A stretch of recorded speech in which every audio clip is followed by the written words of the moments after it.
जय हिंद दोस्तों, कैसे हैं आप सभी। आशा करते हैं कि आप सब अच्छे होंगे। आइए, ये जो सेशन होने वाला है आपका प्रतिस्थापन विधि और कैसे प्रतिस्थापन विधि जो मेथड है वो क्या है, तो दो चर वाले रैखिक समीकरण को हल करने की एक विधि प्रतिस्थापन विधि, ठीक है ना। जो आपको यहाँ बोर्ड पे दिखाई दे रहा होगा, दो चर वाले रैखिक समीकरण है। इसे हम प्रतिस्थापन विधि से कैसे सॉल्व कर पाएंगे, ठीक है। इसे सॉल्व करने से पहले हम ये जान लें कि दो चर वाले रैखिक समीकरण के का जो मानक रूप स्टैंडर्ड फॉर्म होता है वो क्या होता है, तो जरा सा यहाँ पे ध्यान देंगे। a1x plus b1y plus c1 equal 0, a2x plus b2y plus c2 के बराबर 0। अगर इस फॉर्म का कोई भी अगर समीकरण आपको कहीं दिखाई दे रहा है, ठीक है, तो वो रैखिक समीकरण युग्म है और वो कितने चर में, दो चर में, टू वेरिएबल्स, ठीक है ना। तो उसे हल करने का पहला आता है ये मेथड है उसका प्रतिस्थापन विधि, ठीक है ना। काफी आसान विधि है, कैसे इसको सॉल्व कर पाएंगे जरा देखते हैं। सॉल्व करने के लिए सबसे पहले क्या करते हैं, समीकरण को हम लिख पा रहे होते हैं। जो समीकरण दिया हो समीकरण को लिख देते हैं। दिया है ना, समीकरण युग्म, समीकरण युग्म, समीकरण कौन कौन सा भाई, 7x प्लस माइनस 2y बराबर 1, एक है 3x प्लस 4y यहाँ पर 15। इसको समीकरण एक कर लेते हैं, इसे समीकरण दो मान, ठीक है ना। प्रतिस्थापन एक जो शब्द है इस विधि से हमें सॉल्व करनी है, तो प्रतिस्थापन का मतलब होता है ना, उसे विस्थापित कर देना, ठीक है ना। तो आपको करना क्या है, सबसे पहले देखिए आसान तरीके में समझेंगे कि आपके पास दो समीकरण, इन दोनों समीकरणों में से किसी एक समीकरण को लेंगे, आपको जो इच्छा है, ठीक है। उसमें कोई किसी एक समीकरण को लेंगे और वहां पे क्या करते हैं, हटाते प्रतिस्थापित करते हैं, मतलब x की वैल्यू y के फॉर्म में या y की वैल्यू x के फॉर्म में वहां निकालने की कोशिश करते हैं। चलिए हम यहाँ समीकरण एक को ले लेते हैं। समीकरण एक से क्या, समीकरण एक से 7x प्लस 2y यहाँ बराबर 1। यहाँ से हम क्या कर रहे होते हैं, यहाँ पे हम करते हैं कैसे, x की वैल्यू निकालते हैं।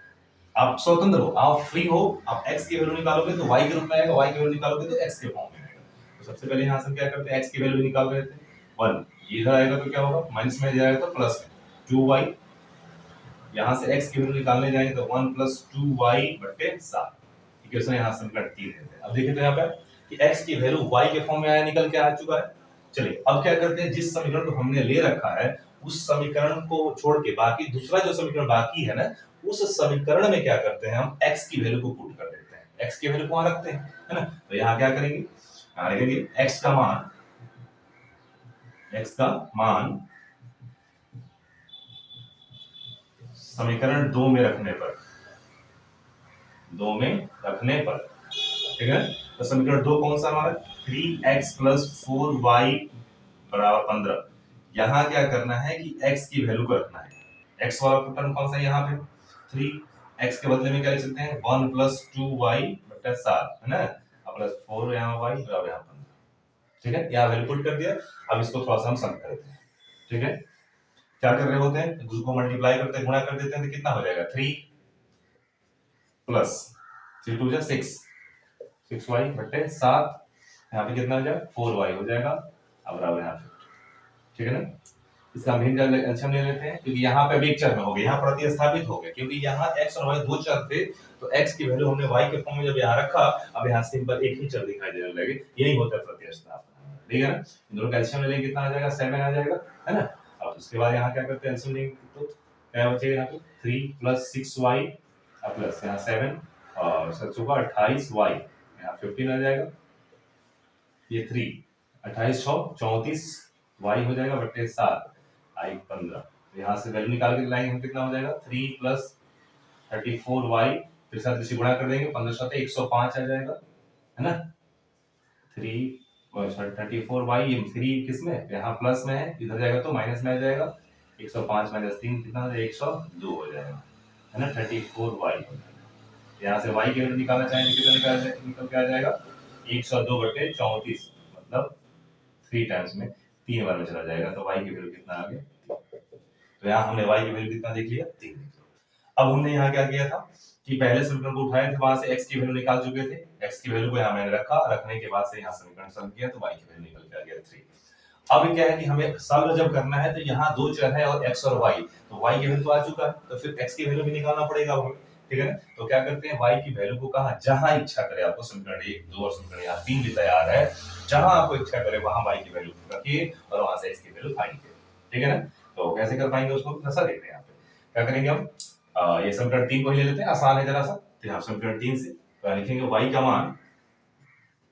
y का मान समीकरण कहाँ 3 में रखने पर, 3 में रखने पर। इंग्लिश मीडियम वाले बच्चे क्या बोल सकते हैं, put the value of y in equation third, है ना।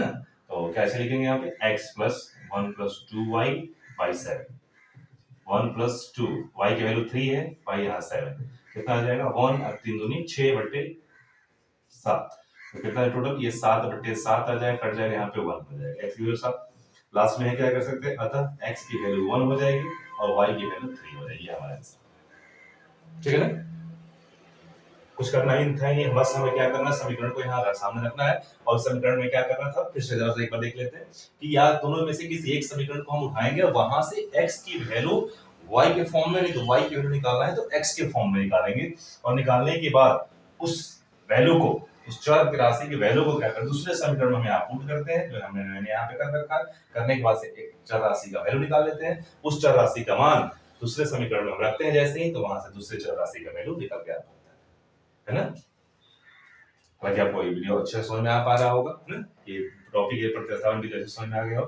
ठीक है, अगर आपको ये वीडियो अच्छे ढंग से समझ में आ गया हो तो इसे लाइक कीजिए, दोस्तों में शेयर कीजिए और चैनल को सब्सक्राइब करने का। ठीक है।